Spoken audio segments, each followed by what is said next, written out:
Bonjour tout le monde, voilà, comme promis, je vous fais une petite vidéo explicative du projet, savoir ce que le groupe pourrait devenir dans le meilleur des cas ou ce qu'on pourrait essayer d'en faire. Alors je commence par me présenter, hein, j'ai pas l'habitude de faire ça, donc excusez-moi si c'est un peu brouillon. Donc moi je m'appelle Olivier Barthélémy, j'ai 42 ans, je suis en couple, j'ai un enfant et un petit ange, des animaux, enfin voilà. Je suis auxiliaire de vie depuis 6 ans maintenant, j'ai toujours été en CESU. Il y a longtemps j'avais fait une petite expérience en association pendant 1 ou 2 mois et voilà, pas plus, ça m'a suffi. Et avant ça, j'étais ambulancier pendant une dizaine d'années. Et avant ça, j'avais fait la formation d'aide-soignant à 18 ans, que j'ai arrêté 1 mois avant la fin. Donc je ne suis pas aide-soignant, même si je connais les gestes et tout le reste. Pourquoi j'ai fait ce groupe?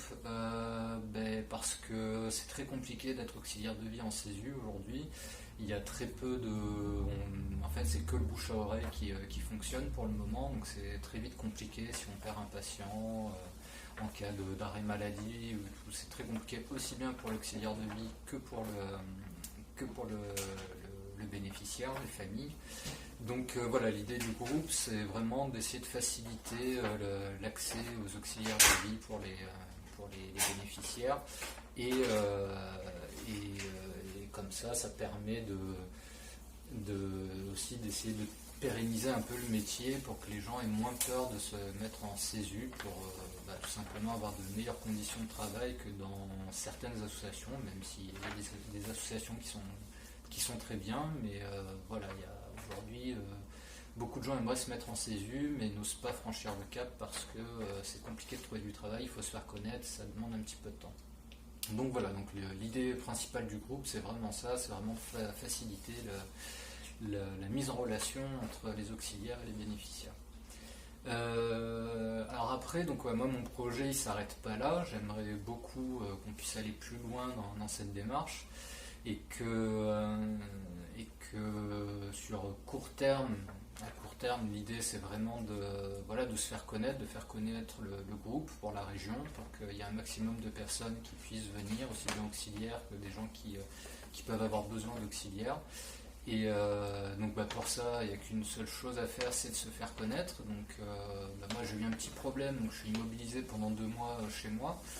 Donc je fais un maximum par internet pour le moment, je ne peux pas me déplacer parce que j'aimerais faire d'autres démarches pour nous faire connaître, mais là je suis bloqué, j'ai été un peu coupé en plein élan.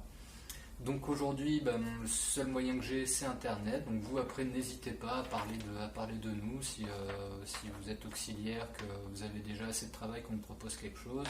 N'hésitez pas, si vous connaissez personne, à donner le lien du groupe pour que les gens puissent venir poser une annonce. Là pour le moment on a beaucoup d'auxiliaires qui sont inscrits, on a des demandes à l'occasion, on n'en a pas beaucoup, donc il faudrait vraiment qu'on arrive à faire connaître le groupe aux familles, aux personnes qui sont susceptibles de rechercher un auxiliaire.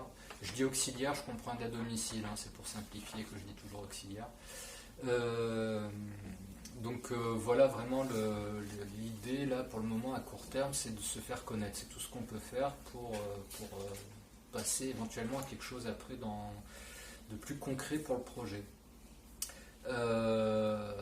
Donc là après à moyen terme, quand moi je pourrais me déplacer, l'idée c'est que j'aille voir ou que si après vous voulez faire des actions aussi, c'est très bien, il n'y a pas de souci, je suis ouvert à toute proposition.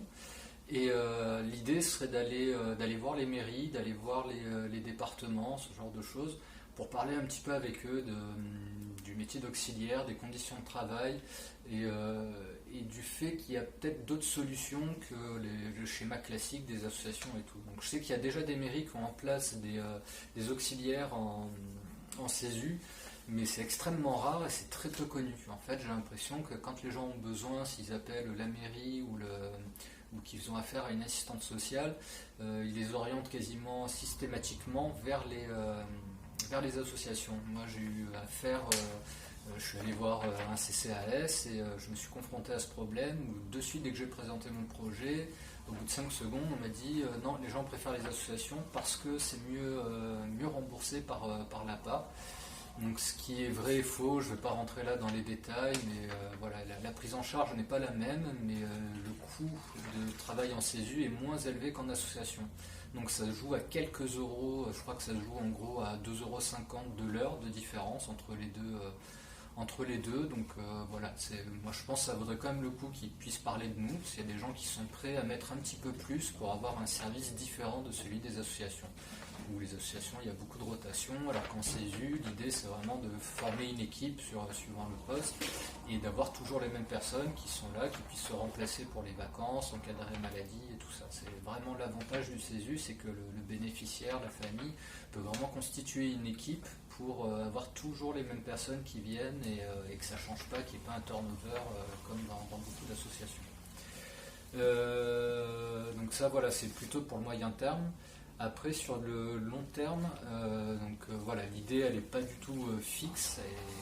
Voilà, je suis un grand utopiste, donc je ne sais pas si ce sera réalisable un jour ou pas. Moi, l'idée serait vraiment qu'on puisse donc vraiment travailler main dans la main avec les CCAS, avec les mairies, avec les départements, qu'on crée une nouvelle organisation où les CESU seraient plus mis en avant, où ils seraient plus encadrés justement par le CCAS, qu'on pourrait avoir après, comment ça fonctionnerait. Il y a beaucoup de choses à voir encore, je travaille dessus, mais bon, il faut que ce soit aussi un peu concret pour que ce soit plus simple à mettre en place. Mais l'idée serait vraiment que le département délègue au CCAS et que du coup chaque ville ou chaque CCAS puisse créer des secteurs suivant les villes ou les villages, suivant l'étendue, et avec différentes équipes d'auxiliaires de vie qui pourront intervenir sur les postes. Voilà, avec plein de petites choses à régler, mais bon, l'idée serait vraiment ça. Pourquoi est-ce qu'il y a une chance à mes yeux que ça marche? Parce qu'en fait, je pense que ça coûterait moins cher à la collectivité de faire travailler des CESU qui payent, que la collectivité en fait paye une personne pour gérer ça en amont, donc via les CCAS, et donc ce serait juste une création de poste ou alors une enveloppe à créer pour quelqu'un qui viendra de l'extérieur pour chapeauter ça, mais vraiment sous sous le bien de la mairie en fait, pour que vraiment il n'y ait pas de problème et pas de soucis. Parce que tout le monde me dit qu'il faudrait créer une association, mais le problème c'est que si je fais une association, il va falloir, je vais avoir des dépenses pour rien que pour la publicité, pour se faire connaître, parce que les gens ne vont pas appeler l'association forcément directement. Et si après c'est pour exploiter encore les auxiliaires qui touchent une misère, qu'ils aient du mal à avoir des heures, ou alors si ce n'est pas les auxiliaires, ce seront les bénéficiaires qui vont devoir payer ce service-là. Ça existe déjà et les associations marchent parce que les gens n'ont pas le choix, les entreprises privées marchent au moins, elles marchotent parce que pareil, il y a une forte demande, donc ça marche, mais c'est pas concluant. Donc je pense vraiment qu'il y a quelque chose à faire avec l'aide de la mairie. Voilà, les maires, ils sont toujours là pour les anciens aux périodes électorales, on les voit, ils vont dans les foyers logements, ils vont dans les maisons de retraite, ils vont leur dire allez, il faut aller voter et tout. Je pense que si demain on a un maire ou un gros groupement de maires qui décide de mettre en place quelque chose comme ça, qui prennent vraiment en charge eux-mêmes, ils auront certainement des votes très facilement de la part de nos anciens. Donc je pense qu'ils peuvent s'y retrouver aussi bien financièrement que politiquement. Et ça rendrait le métier beaucoup plus attractif parce que les conditions de travail seraient bien meilleures. Le salaire en CESU est bien meilleur qu'en association ou en entreprise. Et pour les familles, c'est pas plus cher. Malgré tout ce qu'on entend, il y a une petite différence parce qu'il y a des choses que moi je ne trouve pas forcément très normales avec la prise en charge de la PAC qui n'est pas la même. Mais voilà, comme je vous ai dit, j'ai fait le calcul, suivant le montant de l'auxiliaire et tout, ça se joue pour l'heure, ça se joue à 2,50 €. Donc voilà, sur un contrat de 20 heures par semaine, ça rajoute 50 € aux bénéficiaires à sa charge. Voilà, après je comprends que tout le monde ne puisse pas, mais il y a des gens qui peuvent et qui préféreront mettre un petit peu plus à avoir un service adapté à leurs envies que voilà, ne pas payer et puis subir un peu certaines choses. Voilà, donc dans la mise en place après avec la mairie, quand ça avancera, si ça avance, j'espère, j'essaierai d'être plus concret sur vraiment ce qu'on pourrait mettre en place, parce que moi l'idée serait vraiment que les CCAS, les mairies, les départements mettent à disposition un site internet, comme il en existe déjà beaucoup dans les boîtes privées, où en fait les gens pourraient demander par rapport au créneau horaire qu'ils recherchent, avoir des propositions d'auxiliaires de vie, enfin voilà, il y a vraiment des choses, des sites qui sont très bien faits pour ça. Et donc l'idée serait vraiment pour les petits contrats, je ne sais pas, par exemple les contrats de moins de 20 heures, où ça va être surtout pour venir 2 heures le midi pour préparer à manger, ou ce genre de choses, ou venir faire 2 heures de ménage de temps en temps. Les petits contrats, les gens pourraient justement faire appel directement sur le site et s'inscrire et prendre la personne qu'ils veulent en CESU directement, sans que personne n'a rien à voir dedans. Après, là où il faudrait qu'il y ait quelqu'un qui s'en occupe plus, c'est sur les gros contrats, les personnes qui ont des gros handicaps ou des gros besoins, qui peuvent plus se débrouiller seuls au quotidien, qui ne peuvent plus rester seuls. Et donc là, on monte très très vite en heure. Et là, c'est beaucoup plus compliqué en CESU de gérer ces postes-là. Il faut vraiment des grosses équipes pour pouvoir se mettre en place et être là sur toute l'amplitude. Donc c'est là où il serait bien que la mairie ait vraiment quelqu'un d'attitré pour ça, pour que justement ils puissent prendre cette organisation en main et permettre aux familles, aux bénéficiaires et aux auxiliaires de travailler dans les meilleures conditions possibles, avec toujours une sécurité, parce que surtout en période de Covid, on n'est jamais à l'abri d'un arrêt maladie, d'un problème. Et du coup, c'est vraiment important cette notion sur des gros postes comme ça, d'avoir vraiment une équipe très structurée qui permette d'éviter les problèmes que les associations connaissent déjà malgré le nombre de personnes qui travaillent dedans, parce que y a des arrêts maladie, il y a plein de choses et c'est toujours très compliqué à gérer. Donc ça, il faut vraiment qu'il y ait un appui de la mairie, pris en charge par la mairie pour être sûr que les équipes puissent être complètes et ne pas avoir de problème. C'était à peu près tout ce que je voulais dire, c'était vraiment pour expliquer en gros le projet, parce que si ça marche pas, vraiment c'est pas un souci, je veux dire le groupe, si ça marche, le groupe, qu'on arrive sur le Grand Avignon à se faire assez connaître et que les gens qui ont besoin d'auxiliaires puissent venir sur le groupe, poser leur annonce et qu'il y ait assez d'auxiliaires en CESU pour répondre à ces annonces, déjà moi je trouverais ça génial. Le problème après c'est que pour se développer vraiment, pour vraiment faire quelque chose de très professionnel et de pouvoir répondre à toutes les demandes, donc notamment ces gros contrats dont on parle, c'est important qu'il y ait vraiment une structuration, et je pense que le seul moyen pour que d'un point de vue financier, pour le coût pour les bénéficiaires et pour le salaire des auxiliaires de vie, je pense qu'il faut vraiment réussir à passer par le département ou les mairies, et que eux prennent en charge cette personne qui doit gérer tout ça, parce que c'est ça qui va faire exploser la note si on fait ça d'une manière privée en fait, ou même associative.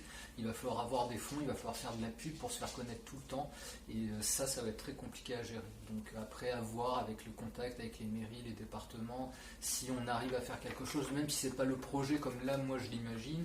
Mon projet il évolue tout le temps suivant les rencontres, les discussions, les complications qu'on peut avoir. Il est voué à toujours évoluer jusqu'à ce qu'on trouve un jour la bonne méthode pour que les auxiliaires puissent travailler dans de bonnes conditions et que les bénéficiaires puissent avoir le service qu'ils souhaitent en fait. Que vraiment, faut bien se rendre compte qu'on parle de personnes qui sont chez eux. Nos politiciens, ils font tout pour que les gens restent chez eux, c'est la grande politique du moment, mais derrière, il manque beaucoup de choses encore. Et les auxiliaires, je pense que nous sommes vraiment le rouage du bien vivre chez soi quand on a un handicap ou quand on devient dépendant. Et il faut vraiment se battre pour ça, parce que là, dans les 5 ans qui viennent, il va y avoir tout le papy boom qui va arriver, et ça va être catastrophique. Il y aura une très forte demande, et il faut vraiment qu'on réponde à cette demande du mieux qu'on puisse, en ayant un boulot attractif. Et pour être attractif, il faut des bonnes conditions de travail et un salaire décent. Et aujourd'hui, j'ai l'impression, à mes yeux, qu'il n'y a qu'avec le CESU qu'on peut arriver à ça. Donc voilà, j'espère qu'on y arrivera. N'hésitez pas à poser des questions, j'essaie d'être là maximum. Là, de toute façon, je suis en arrêt de travail, donc j'ai beaucoup de dispo pour les 2 mois à venir. Je vais faire une autre vidéo pour les employeurs pour leur expliquer un petit peu le CESU rapidement.